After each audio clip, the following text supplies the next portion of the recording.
국무회의 결과 관련해서 브리핑 하나 하고요. 그리고 두 번째 브리핑은 에이펙 정상회의 초청 서한 발송 관련해서 브리핑하겠습니다. 첫 번째 브리핑입니다. 강유정 대변인입니다.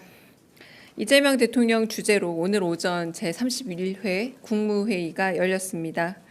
이 대통령은 모두 발언을 통해 의대생들의 학업 복귀가 다행스럽다 평가하면서 예비 의료인의 사회적 책임과 공공성에 대해서도 강조했습니다. 이어 내년도 예산안 편성과 관련해 각 부처의 관행적이거나 낭비적인 지출 예산을 과감히 조정해 민생경제 중심의 효율적 예산안을 편성할 것을 당부했습니다. 또한 청주 오송 지하차도 참사 2주기를 맞아 철저한 진상조사와 책임규명, 나아가 희생자를 모욕하는 반사회적 언행에 대한 무관용을 주문했습니다. 오늘 국무회의에서는 법률 공포안 16건, 대통령 명안 13건 등이 심의 의결되었습니다. 당초 의결할 예정이었던 국방부와 그 소속기관 직제 일부 개정안의 경우는 국방과기술혁신이라는 목적에 맞는 직제와 직제에 맞는 인사 방안을 좀 더 검토하라는 대통령의 지시에 따라 차주로 미뤄졌습니다. 오늘 통과된 안건의 주요 내용은 브리핑 이후 배포될 보도자료를 참고하시고 비공개 회의 주요 발언 전해드리겠습니다. 오늘 국무회의에서는 기상청, 소방청, 산림청 등 국민안전과 관련된 3개 청의 현안 보고가 있었습니다. 먼저 기상청의 경우 최근 기상 특성 및 전망, 여름철 방제 기상 대책과 지진 피해 최소화, 기후변화 예측 정보 지원 방안 등이 보고됐습니다. 이 대통령은 기상청이 행안부가 아닌 환경부에 있는 것이 맞는 것인지, 강수는 왜 확률로 예측되는지, 예보관의 규모는 얼마인지 등을 상세히 묻고 올해 장마가 왜 예년과 다른지에 대한 분석과 이유도 묻고 들었습니다. 소방청은 폭염과 풍수해 등 여름철 재난 대비 대응 태세 현황과 노후 아파트 소방 안전 관리 강화 방안을 보고했습니다. 이 대통령은 여름철 인명 피해 발생 현황을 사안별로 철저히 조사해서 안전 문제인지 아니면 관리 부실인지 살피고 관리 부실로 인한 반복적 인명 피해가 있어서는 안 된다고 강조했습니다.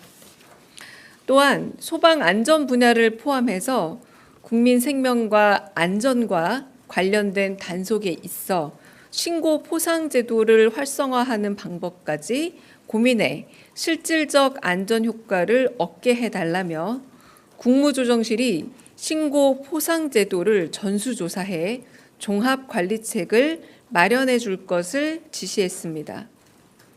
더불어 소방청의 첨단 장비 개발에 있어서 부처 간 벽을 허물어 소방 관련 장비 연구, 개발 확대와 안정성 제고의 방안 마련도 함께 검토해 볼 것을 지시했습니다.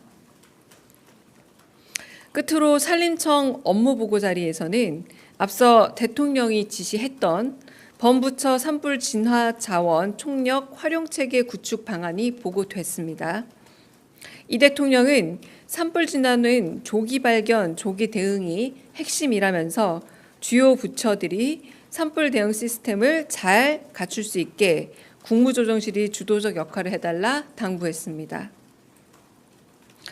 이어 국민께 거둔 세금은 국민을 위해 잘 써야 한다며 숲 가꾸기 사업 등 공공일자리에 최저임금이 아닌 적정임금을 지급하는 등 정부 재정 지출을 활용해 좋은 일자리를 만들 방안을 검토하고 정부는 돈을 안 쓰는 게 아니라 잘 쓰는 게 중요하다 강조했습니다. 이상입니다. 두 번째 에이펙 정상회의 초청 서한 관련해 브리핑하겠습니다.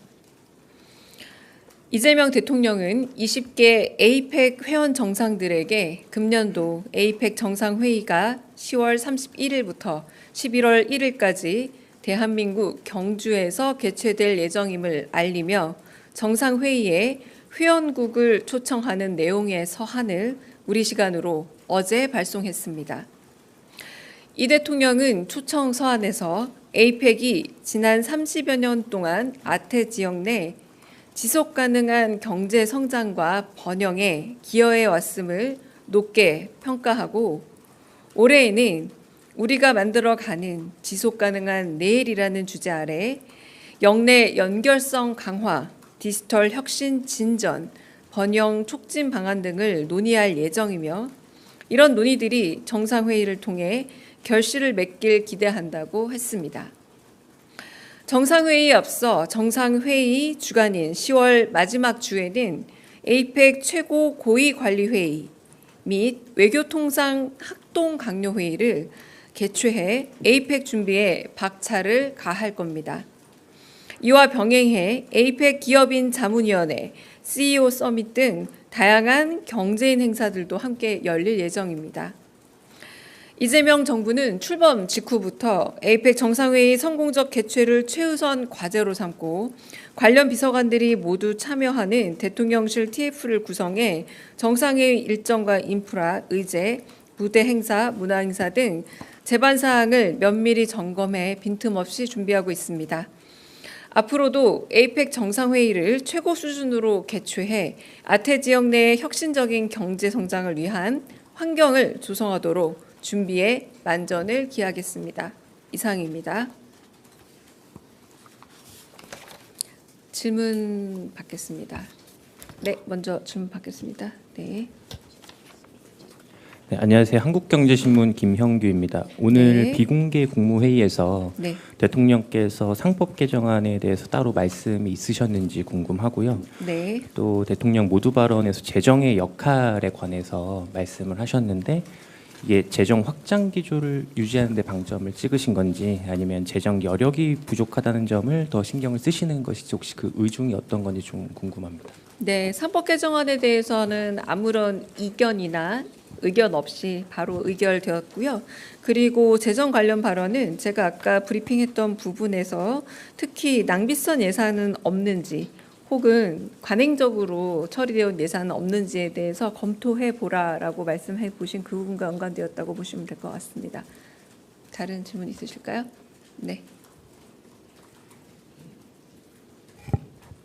네, OBS 최한성인데요. 그 정부가 바뀌었기 때문에 예산 관련해서 더 중요하게 여기시는 그런 부분들이 있잖아요. 뭐 예를 들면 AI라든가 여러 가지 사업들이 있는데 혹시 추가로 예산 편성 지침에 대해서 더 말씀하신 게 있으신지 일단은 좀 궁금하고요. 그리고 최근에 이제 대통령님께서 그 정규재 전 한국경제신문 주필님 만나셨을 때 만남 이후에 그분 이제 유튜브 방송에서 시진핑 국가주석이 오실 것 같다 이렇게 대통령님께서 말씀을 하셨다고 그렇게 언급을 하셨는데 참석이 유력한 국가 정상들 혹시 지금 말씀해 주실 수 있는 부분이 있는지 여쭤보겠습니다.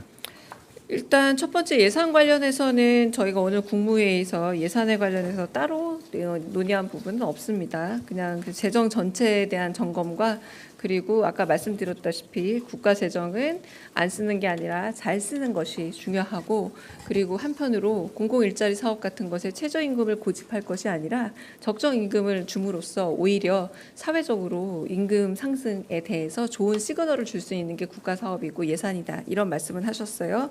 그리고 G20 저희가 G20이 아니라 에이펙에 관련해서 21개 그 회원국에게 지금 서한을 보냈습니다. 21개 서한을 보낸 회원국에는 중국도 들어가 있습니다. 회원국이기 때문에.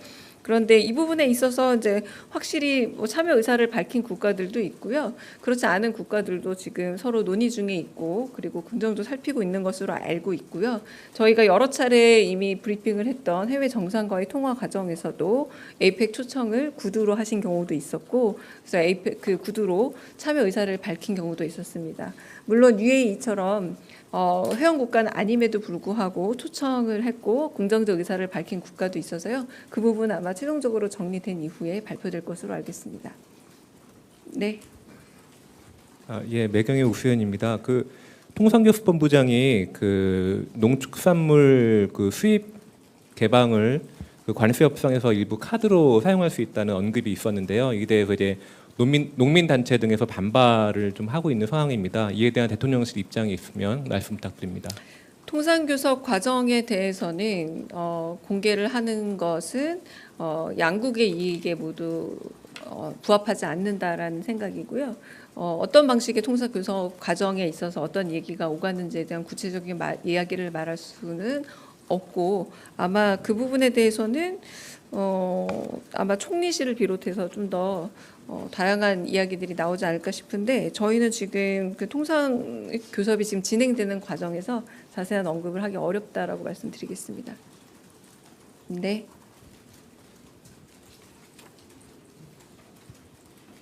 네, MBC 홍신영입니다. 그 대통령이 모두 발언에서 지역 필수 응급 의료 공백을 얘기했잖아요. 비공개 회의에서 좀 더 나온 얘기가 없는지 좀 궁금하고요. 또 내일 대형 참사 유가족들을 좀 만나는데 그 자리에 뭐 관계 당국 사람 부처 관계자들도 다 참석을 하는지 그럼 그 자리에서 뭐 즉석에서 뭐 지시나 주문 같은 것도 있을 수 있는지 그 점도 좀 궁금합니다. 네, 첫 번째 말씀에 대해서는 모두 발언 이상의 말씀은 따로는 없으셨습니다. 오늘 회의 그 진행 과정에서 법안 의결과 제가 비공개 과정에서 말씀드렸던 그 보고가 주를 이뤘기 때문에 따로 말씀은 없었고요. 내일 부처 참여 여부는 제가 정확하게 확인을 좀 해봐야 될 것 같습니다. 만약에 뭐 있거나 없거나 간에 대통령의 즉시 지시 및 검토 지시 사항은 있을 수 있을 걸로 예상이 됩니다. 네. 네. 저 아까 그 국민일보 이동환입니다. 네. 회원국이 아니어도 초청한 나라도 있고 뭐 그러니까 참석 의사를 밝힌 나라도 있다고 했는데 좀 이번에 그 북한도 좀 초청 서한 대상에 포함이 되는지 좀 만약에 보내신다면 어떤 루트로 보내게 될지 대북 특사 같은 거를 좀 따로 고려하고 있는 게 있는지 궁금하고요. 그 다음에 두 번째로 의대생 복학 관련해서 필요한 후속 조치를 신속하게 하라고 대통령님께서 말씀하셨는데 그게 구체적으로 어떤 조치를 말씀하신 건지 궁금해서 여쭤봅니다. 네, 일단 에이펙 회원국이 북한은 아니기 때문에 이 21개 초청 대상 그리고 서한을 발송한 국가는 아니라고 말씀을 드리겠고요. 두 번째 질문하신 부분 같은 경우는 외교 통일 라인에서 이제 별도로 검토해봐야 될 사안으로 알고 있습니다. 그리고 의대 학사 관련 내지는 이걸 여쭤보신 것 같은데 교육부와 총리실에서 지금 주도하고 있고요. 저희는 그 부분에 대해서 기대와 한편으로는 잘 해결되길 바라는 마음도 있지만 그 부분에서 이제 교육부가 조금 더 구체적인 입장을 내놓아야 되고 총리실과 함께 맞춰가는 걸로 알고 있습니다. 네, 네. 예, 안녕하세요. 매일경제 성승훈입니다. 네. 오늘 국무회에서 네. 이제 여야가 합의했던 상법 개정안이 좀 공포가 되긴 했는데 네. 또 민주당에서는 이것보다 좀 더 센 뭐 집중 투표제라든지 그런 내용들이 포함된 상법도 더 이제 보완 입법을 추진하겠다고 해가지고요. 이에 네. 대한 뭐 대통령실 입장 있으면 말씀 부탁드립니다. 네, 그 부분에 대해서는 논의된 바가 없어서 제가 아직 특별한 입장을 드리긴 어려울 것 같습니다. 네. 네. 네, 대변인님 채널A 홍지은입니다. 그 에이펙 초청 서한을 보낸 게 20개국인지 21개국? 21개국. 아, 21개국. 네, 초청 그 회원 국가가 21개국입니다. 아, 네. 그러면 확인이 됐고요. 네. 그다음 저는 이제 청문회 관련해서 여쭙고자 하는데 네. 이제 강선우 후보자 청문회가 이제 끝났는데 어제 이제 대통령실에서 보시기에는 전체적인 후보자 소명이 좀 국민 눈높이에 부합했다고 보시는지 궁금하고요. 그다음에 내일 예정된 그 이진숙 교육부 장관 후보자의 경우 지금 전교조에서도 좀 사퇴를 촉구하고 있는 목소리가 나오는데 이런 일련의 의혹들에 대해서 좀 어떻게 바라보시는지도 궁금합니다. 네, 일단 이진숙 후보자 같은 경우는 인사청문회가 아직 진행되지 않은 바 이제 진행된 이후에 그 제기된 의혹에 대한 그 본인의 소명 그리고 그 소명에 갖고 있는 적절성 여부에 대해서는 나중에 판단을 말씀드리겠고요. 강선우 후보자 인사청문회에 대해서는 일단 저희가 주의 깊게 들여다보고 그리고 그 부분에 대한 소명 여부와 그것에 대한 설득력 여부도 주의 깊게 검토하고 있습니다. 네, 특별한 여기 아직 다른 말씀드릴 사안이나 의견은 없습니다. 네. 네, 먼저 네.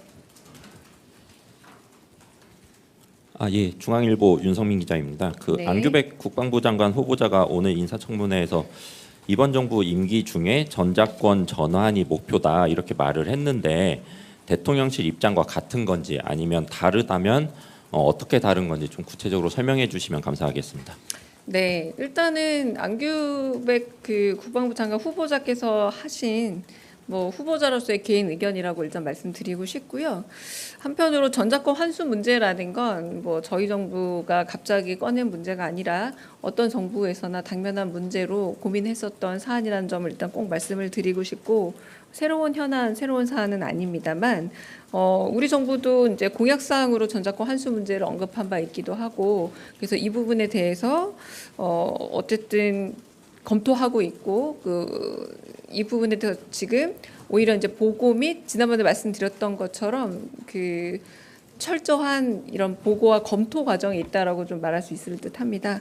그래서 뭐 5년 아니다 뭐 이런 식의 시간 내지는 시한을 정하는 것은 전혀 대통령실 내에서 지금 있는 시간이나 숫자는 아니라고 말씀을 드리겠습니다. 네. 네, 서울경제 송종훈 기자입니다. 국무회의에서 기상청이 행안부가 아닌 환경부에 있는 게 어떤 것이냐라고 이렇게 대통령께서 물어보셨다고 하셨는데요. 이게 구체적으로 어떤 의도로 말씀을 하셨는지, 지금 정보조직개법이 남아 있으니까 이게 진행이 좀 되는 사항인지 구체적으로 어떤 내용들이 오갔는지 궁금합니다. 그러니까 그 풀텍스팅을 말하자면 기상청 입장에서 기상청이 왜 환경부에 있는지 행안부에 없는 게 이상하진 않아요, 이렇게 여쭤보셨어요. 근데 거기에 대해서 원래 과거 이제 그 기상청이 오히려 과기정통부에 있었다. 그리고 오히려 2008년도 이후에 환경부에 옮겨왔고, 그리고 많은 나라들을 보자면 가령 캐나다도 환경부에 있지만 일본은 국토교통부에 있듯이 각각의 나라의 환경에 맞춰서 모두 조금 해당이 소속되어 있는 부처가 다르다라고 말을 하면서, 우리나라 같은 경우는 2008년에 미세먼지와 같은 문제들 그리고 수자원 관리 문제로 인해서 환경부에 기상청이 들어가게 됐다는 설명을 듣고 나서 이제 대통령께서는 재난과 관련해서 생각했을 때 행안부 밑에 기상청이 있는 것이 더 맞다고 생각했지만 그런 배경이 있군요라고 하면서 이해를 하고 넘어가는 맥락이었습니다. 네. 네. 네, 안녕하세요. SBS 비주 우영준입니다. 그 금융당국 중에서는 금융위원장하고 금감원장 인선이 아직 안 나오고 있는데 혹시 네. 늦어지는 이유가 따로 있는지 궁금합니다. 네, 따로 특별히는 없었고요. 오늘도 금융위원장에 대해서는 금융위를 통한 적절한 그런 규제로 인해서 큰 효과를 보고 있는 것 같다라고 금융위원장을 칭찬하시기도 하셨습니다. 네. 네. 네, 저 TV조선의 최민식입니다. 그 미 상원에서 전작권 전환을 제동을 거는 법안을 통과를 시켰는데 여기에 대해서 혹시 대통령실의 입장이 따로 있나 궁금합니다. 네, 따로 논의가 되지 않아서 저희가 아직 입장을 제가 갖지 못했습니다. 네. 네, 김경국 기자 먼저 하고 그 다음에 뒤에 마이크 드리겠습니다. 네. 네, 대변인님 뉴시스 김경록입니다. 네. 방금 답변 주시면서 이제 금융위에 대통령께서 적절한 규제 통해서 효과를 보고 있다 이렇게 말씀하셨다고 전해주셨는데요.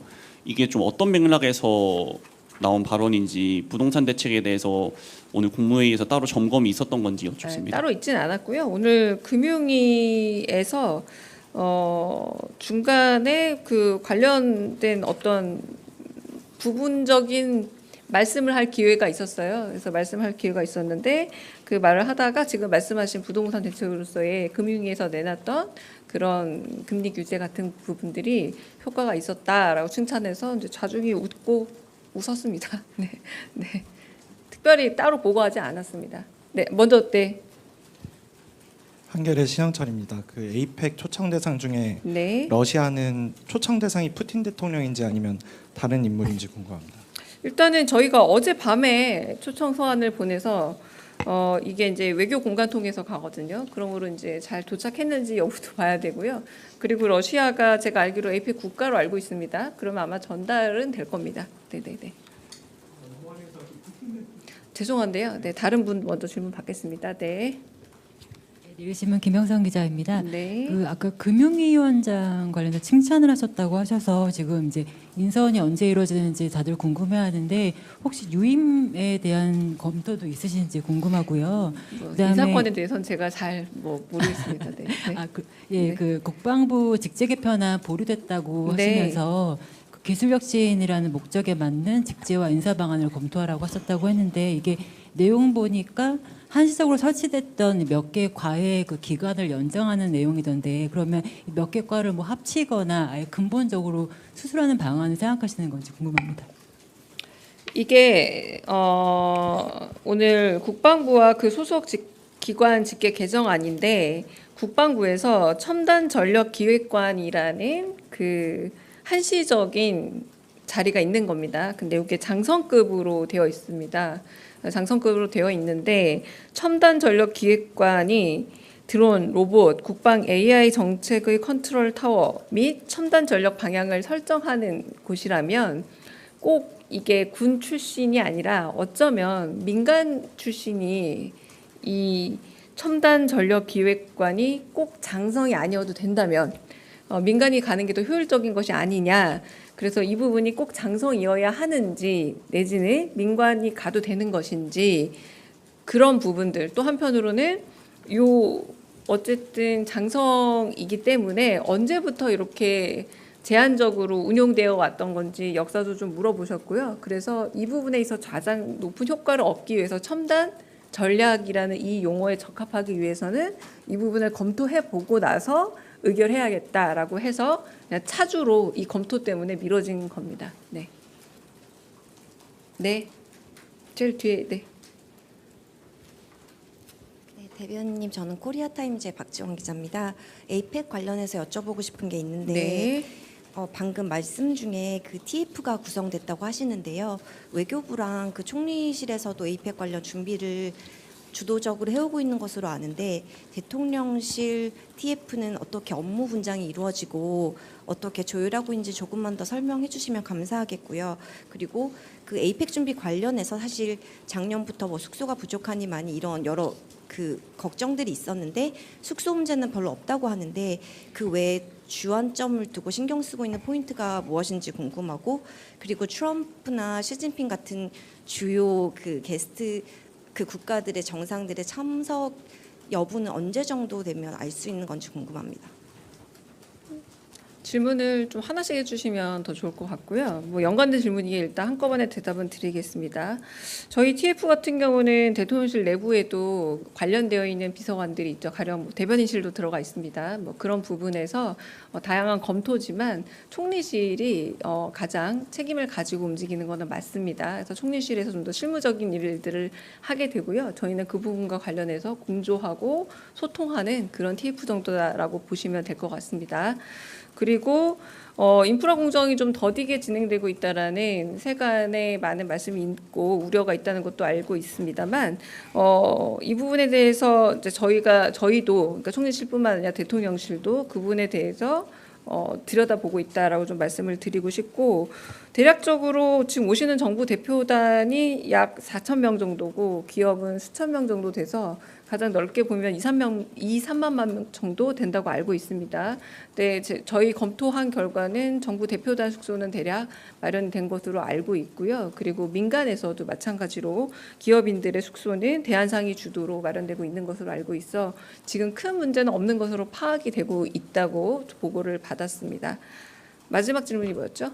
언제 확정되냐고요? 그거는 확정이 일단 편지가 갔으니까 거기에 대한 대답들이 뭐 오면서 확정이 되는 대로 말씀드리겠습니다. 네.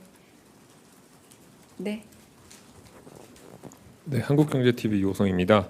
그 여완구 통상교섭본부장 입에서 뭐 그 관세 협상 관련해서 최악의 시나리오 대비해야 한다는 언급 나왔는데 그럼 한미 정상회담이 7월 안에 이루어지는 것이 사실상 어렵다 이렇게 좀 봐도 될지가 궁금합니다. 통상교섭과 정상회담이 꼭 연결되는지는 저는 잘 모르겠고요. 여완구 통상교섭본부장의 말씀을 제가 직접 들은 것이 아니기 때문에 확인이 필요한 사안으로 일단 보입니다. 그리고 정상회담 같은 경우는 긴밀하게 다양한 채널을 통해서 조율 중인 것으로 알고 있습니다. 네. 또 질문 있으실까요? 제가 먼저 안 하신 분들 먼저 들을게요. 네, 저 뒤쪽. 네. 네, 대변인님 조선비즈 이슬기입니다. 에이펙 관련해서 기업인 자문이나 CEO 서밋 같은 경제인 행사 말씀하셨는데 어느 수준에서 준비되고 있는지 뭐 참석 대상 등 회의에서 조금 더 구체적으로 언급된 것이 있는지 말씀 부탁드리고요. 하나 더 여쭈면은 지난번 국무회의 때 대통령께서 산재 관련한 엄중 책임 물어야 된다. 그리고 입법을 포함한 방안을 부처별로 갖고 오라고 지시하셨었잖아요. 근데 당시에 대변인님께서 차주 회의로 밀렸다라고 답을 주셨던 걸로 기억하는데 혹시 그 부분 좀 회의에서 있었는지 궁금합니다. 네, 두 번째 먼저 대답을 드리면 먼저 그 부분에 대한 강조가 한 번 더 있었다고 할 수 있고요. 아까 말씀드렸던 그 혹시나 관리 체계 부실로 인해서 사고가 일어난 것에 대해서는 확실한 책임을 물어야 된다라고 다시 말씀은 하셨습니다. 근데 일단 요거는 지금이 폭염기고 폭서기인데다가 또 폭우도 내리는 지역들이 많기 때문에 이제 공직기강에 대한 좀 각성에 대한 말씀이시기도 하고요. 그리고 그 대책 마련이라는 것들이 촉구하고 있고 조금씩 반영이 되고 있지만 그 부분에 대해서 오늘 보고가 되면서 이런 식의 뭐 엄벌 내지는 뭐 엄벌 체계를 마련했습니다. 이런 구체적인 보고는 없었습니다. 그리고 네, 그건 이제 민간 차원에서 움직이는 부분들이기 때문에 거기에 대해서 제가 구체적으로 말씀드리기는 어렵습니다. 네. 다른 또 질문 있으실까요? 네, 없으시면 네.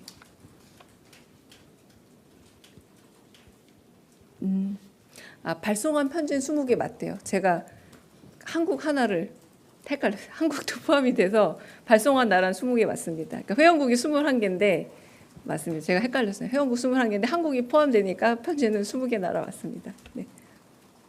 네.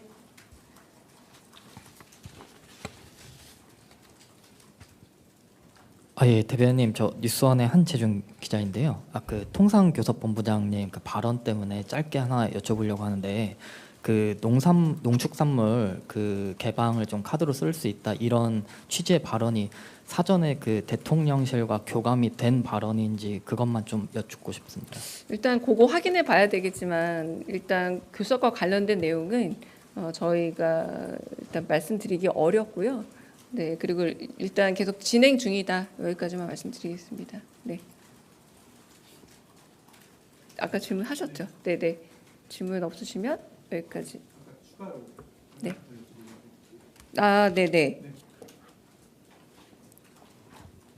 아까 한결의 기자님 질문하실 때 러시아의 그 푸틴 대통령을 초청하셨는지 아니면 다른 분 초청하셨는지 여쭤보셔갖고요. 거기 추가로 푸틴 대통령이 지금 그 우크라이나 전쟁 때문에 전범 혐의 받고 있고 지명수배 대상이 돼 있지 않습니까? ICC에 의해서 우리가 ICC 대한민국이 활동을 하고 있는 걸로 알고 있는데 그것 때문에 좀 더 명쾌하게 그 어떤 분을 초청을 하셨는지 궁금해갖고 아까 추가로 질문을 드린다고 말씀드렸습니다. 네, 일단 저희는 그 공간에 초청장을 보낸 걸로 알고 있고요. 뭐 ICC 관련해서는 일종의 가정에 의한 질문이니까 아직은 뭐라고 대답하기 어려운 문제라고 보입니다.